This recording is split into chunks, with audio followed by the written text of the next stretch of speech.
Hi guys, it's Emily from Novelle Novels and welcome to today's video. This is my September book haul. Now it's a big one. There is a total of 34 books, I believe. I've got 7 that were gifts, which is amazing. Thank you all for the gifts. And I've bought 27. Now if I hadn't had the 7 gifts, 27's a fine number. That's all right. Bear in mind, the ones that were gifted from Chris were technically ones I did kind of pick and he paid for because he said that was my treat for being a mummy over the school holidays. I haven't separated them out into like different book hauls, but I did get some in Windsor with Chris. Windsor with Chris at the start of the month, and that was kind of like the last day of August that kind of went over. And he bought me 3 books there, and I also bought 1, 3, 4, I bought 1, 2, 3, 4. So I bought 7 books with him at the start of the month then, and then I went on a shopping trip with Gemma and Alice. So Gemma with Gemma Books. There you go, my brain went for a second. And Alice from Alice's Giant Bookshelves, and my sister Charlie from Charlie Brook. All of whose channels I will link down below. And I bought 7 books when I was out with them. For me, 7, considering that Gem bought more than that, and Charlie bought 7. That to me is really good. I'm not gonna, like I said, I haven't shown you which books I bought when, but if I can remember when I'm looking at my list, I will tell you that who. But because I've got 34 books to talk about, some of them will be talked about a little bit more because some of them are ones I'm really passionate about. Some were very much of impulsive buys. If you want to know any more about any of the books, please let me know in the comments down below, because that's probably the only way of making sure this video is not ridiculously long. And I need a blooming coffee once I've made this, trust me.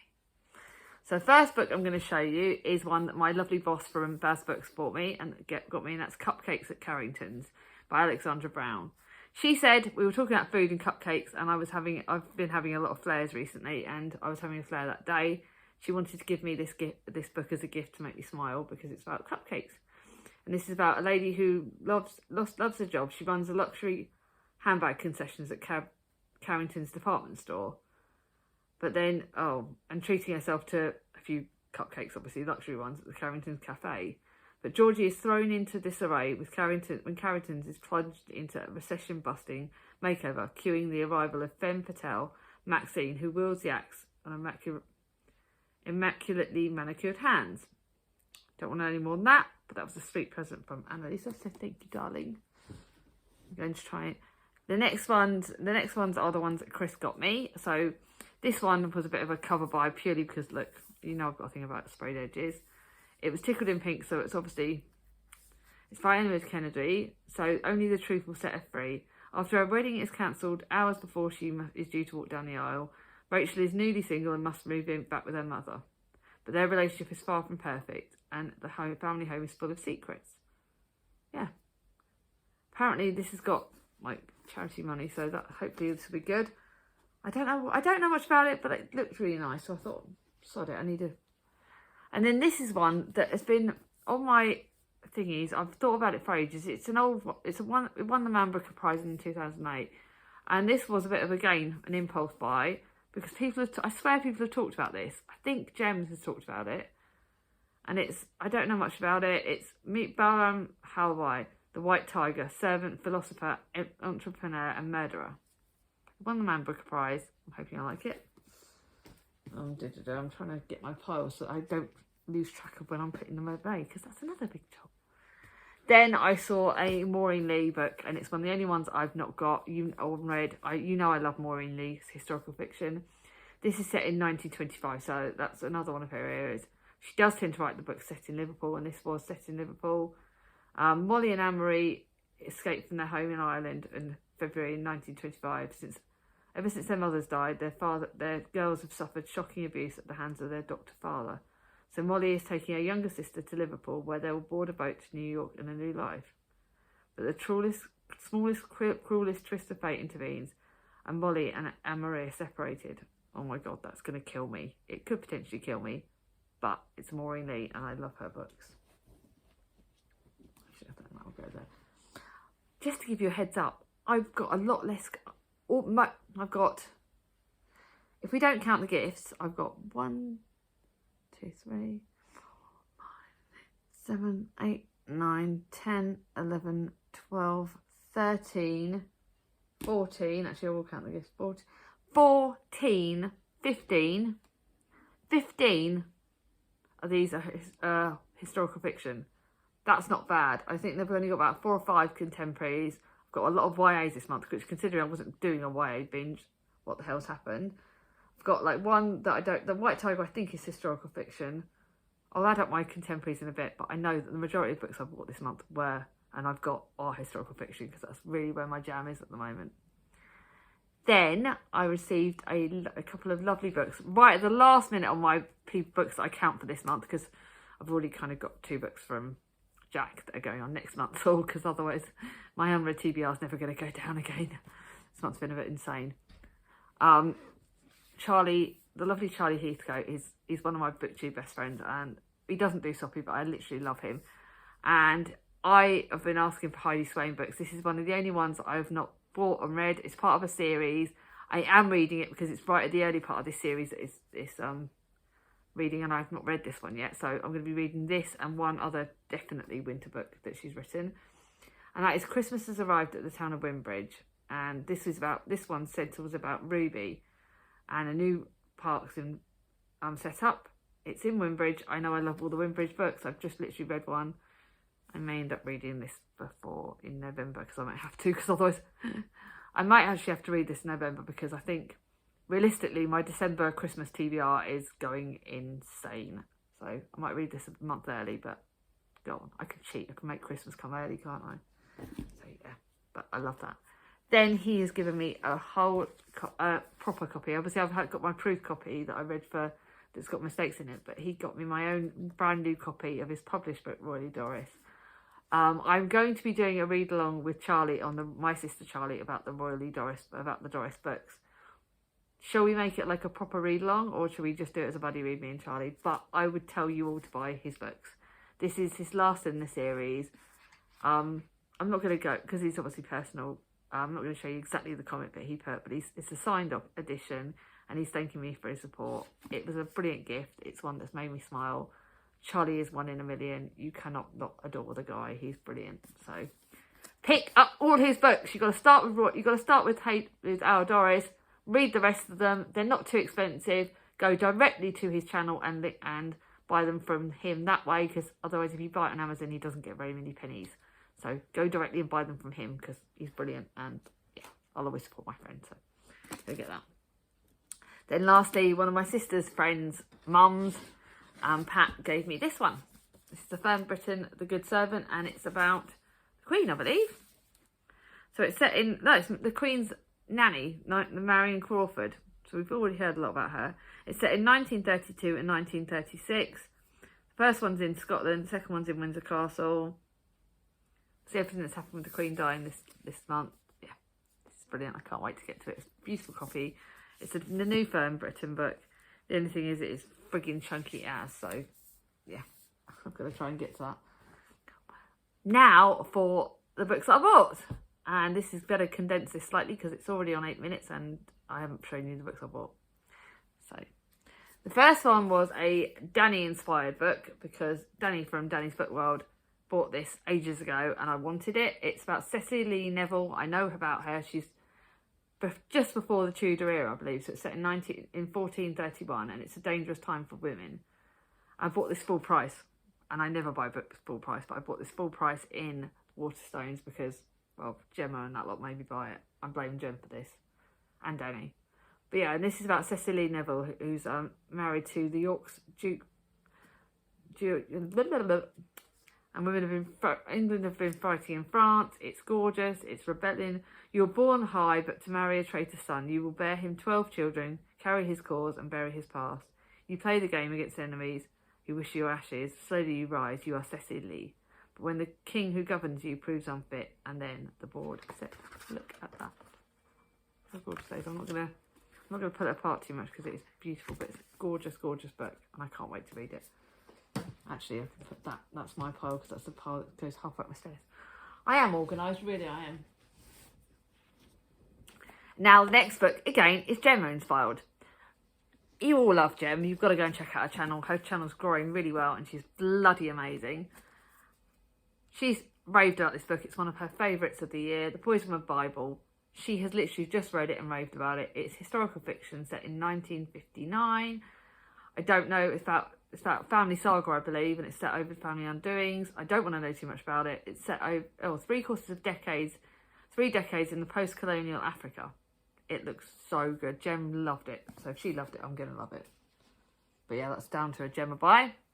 Another Gem buy, because when we were out in the charity shops, she saw a copy of this book and got it. And I was like, and then it was all over the charity shops. And we're never sure that if a book is all over the charity shops, is that a good thing or a bad thing? It does also mean I think it's actually gone into my charity shop, so I might feel a bit guilty buying it from somewhere else. This is Tangerine by Christine Mangan. This is, again, the last person Alex Shipley expected to see when she arrived in Tangier with her new husband was Lucy Mason. After the horrific accident in Bennington, the two friends, once inseparable roommates, haven't spoken in over a year. But Lucy is standing there trying to make things right. I think we're going to be buddy reading this at some point. I think it's one that was added onto our list, isn't it, Jem? But yeah, that was Jem buy. Actually, I'm going to put my Christmas book there. Just realised. Rearranging my Christmas bookshelves now.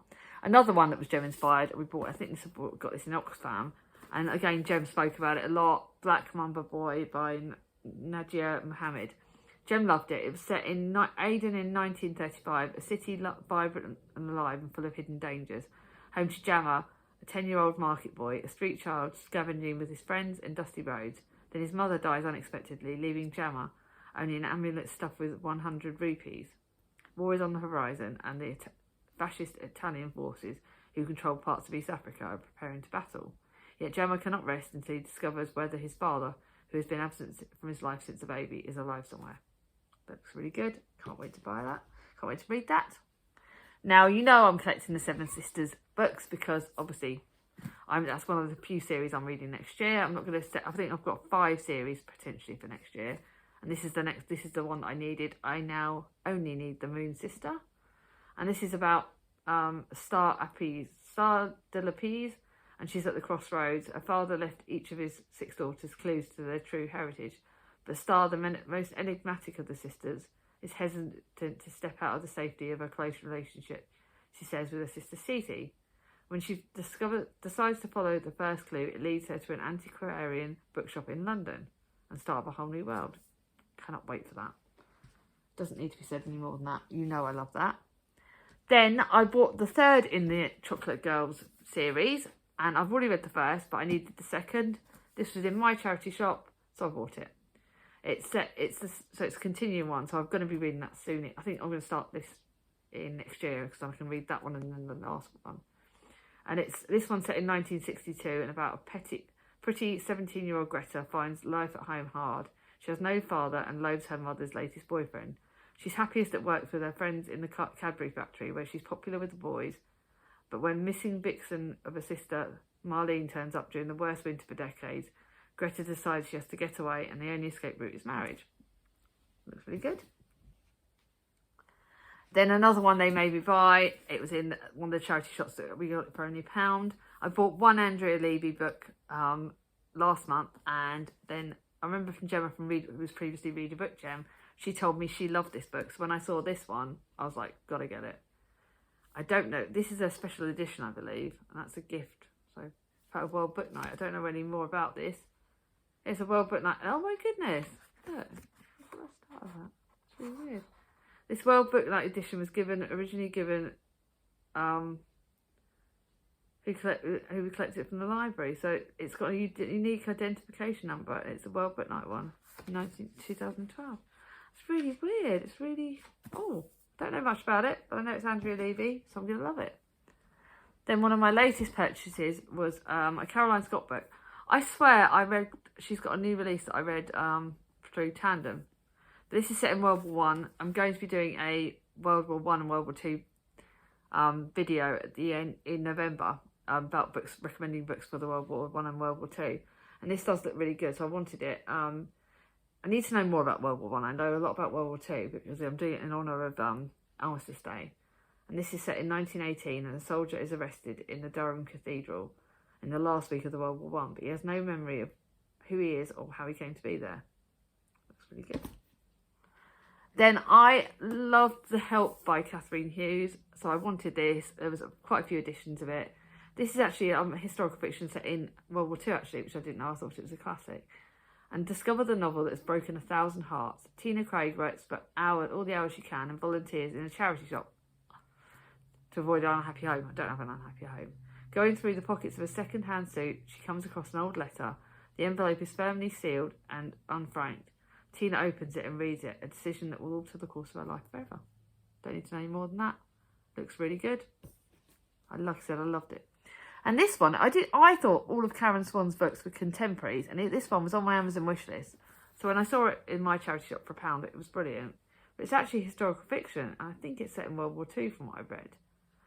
And it's set in Paris. I don't want to know too much about it. I don't know too much about it, but I do know I've loved all of Karen Swann's books, so that's good. Bit of a cover by at the start of the month. I love Rowan Coleman's books. I've literally loved every single one of them. They make me cry all the time. But this is one of her first historical fiction books, and it's The Girl in the Window. A house full of history is bound to have secrets. It looks stunning. It's centuries old, and it's set in Yorkshire. Gotta love books set in Yorkshire. And I don't want to know any more than that. It's an encapturing, magical historical fiction. Looks brilliant. Then I did enjoy the other book by this author. I can't remember what, but this is The Greatest Hits, and it's about music basically, and it's set in the 1950s. I'm quite intrigued by books set in the 1950s. If you could choose just 16 moments to define your whole life, what would they be? And she has it all, and then she's a mother, daughter, mother, single lover, a musician born in 1950. Cass is now taking one day at a time, one day to select 16 songs in her repertoire that mean the most to her, but behind each song lies a story. I can't wait. This looks really good. I don't know why. It's a bloody chunky book, but it does look really good. And then lastly, I've been a bit hit and miss with Rose Tremaine, but I got this in another charity shop, the one I cheated on Baz Books with. It's her latest book, and I was prepared to buy that on Amazon because it looks really good. It's set in London in 1850. Nobody knows yet that she's a murderer, and it looks really exciting. It's short, sweet. It's Rose Tremaine, but it's a mystery. It's her latest book, and to get that for £1 is bloody amazing. And it's really short and sweet, so it might be a good historical. I think if that's in 1850, I think that might be Victorian, so it might be good for next year, October.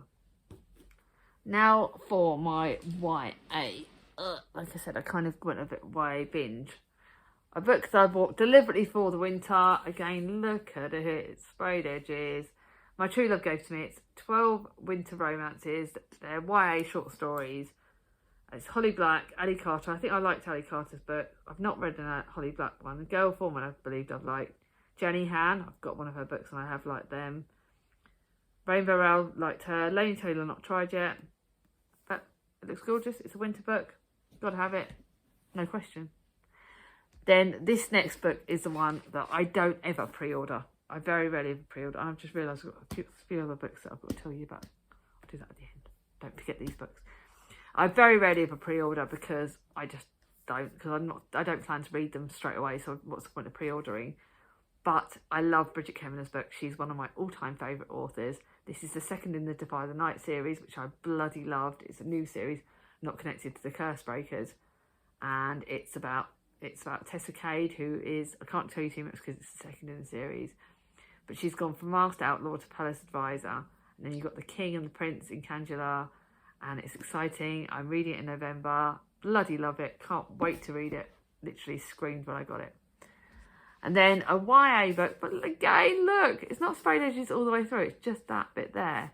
But I remember my sister Charlie from Charlie Book loved this when she read it years ago. And I wanted it. I wanted my own copy. Felix Lowe has never been in love, yet he's painfully aware of the irony. He desperately wants to know what it's like and why it seems so easy for everyone but him to find someone. What's worse is that even though he's proud of his identity, Felix secretly fears he's a marginalisation too many. Black, queer and transgender too. So will he get himself happy ever after? Bloody good. Can't wait to read that. I will. That's a way that I'm desperate for. The next one's ones that Jem and that lot got me to buy. It's Anna Karena Retelling by Jenny Lee. And that's all I need to know. It's an Anna Karena retelling set in New York. Don't want to know any more than that. Looks bloody exciting. Now, I've loved all of Sarah Crossan's works, and most of them are written in verse, but this one doesn't appear to be. It's YA. When Apple's mother returns after 11 years away, Apple feels whole again. She will have an answer to her burning question, why did you go? Don't want any more than that. Sarah Crossan. Looking forward to that. Then this is, I'm not sure if this is classic or thingy, because apparently one of the books is written by Enid Blyton. And then, so this contains the second form at St Clair's, which is written by Enid Blyton, with the third form at St Clair's and Kitty at St Clair's by Pamela Cox. So that's, someone else wrote them. So this is, I've read the first lot, found this in the charity shop for the second. Isabel and Pat are now in their second year at St Clair's and they're determined to enjoy themselves. There's new girls to play tricks on, midnight feast to organise, and plenty of drama. What book cannot make me smile? Then I remember Jack from Spread Book Joy talked about this author, Catherine Rundell. It's The Good Thieves. I think it's middle grade. It's exciting. When Beda's grandfather is cheated out of everything he owns, she is determined to set things right. With the help of 3 very unusual children, she puts together a death-defying plan that will take them all on world adventures across New York City. That's good. Now, it looks like, apart from, so if you include those 3 that I've been given as gifts, 3, 6, 7, that's only 7 contemporaries. Again, another favourite author of mine, you don't need to know much more about this. It's Cathy Bramley. You know I love her books. This is Wickham Hall, which I don't know if it's part of a series or not, but I don't know if there's going to be connecting books from other stories. And yeah, I don't need to know too much more than that. I know a lot of her books have connecting characters, which I love. You know I do. So I don't know if this will or not, but it's one of the only ones I've not read. Then I was in a bit, next one was a bit of a rush. I was in a rush because Chris was doing a bit to do in Windsor. And I picked up one book and I realised I had it. And then I picked up this one and didn't realise it's the second in the series. And I need to read The Roommate first. So if I find The Roommate, I'll have to read that before this. But it does look interesting, the intimacy experiment. I bought this in the works. Naomi Grant has built a life around going against the grain. When the sex positive startup she co-founded becomes an international bestseller, her responsibilities shift from the bedroom to the boardroom. Don't want to know too much more about this, but I do need The Roommate apparently. Then I love Brian North's books, so had to get this. It's Polly, I don't know any more than that. But she loves teaching, Polly Fenton loves teaching English in London. She's mad about Max Byfield, but she's leaving both to embark on a one year long teacher's exchange to Vermont. I don't want to know too much more about this, but it looks really good. So I got it. And then lastly, the book I bought, because they were all going, how many pink books is Emily going to buy when we went to Wokingham? And I don't think I bought very many, because I'm not that girly now. Like I said, today's video proves I've bought less contemporaries this year.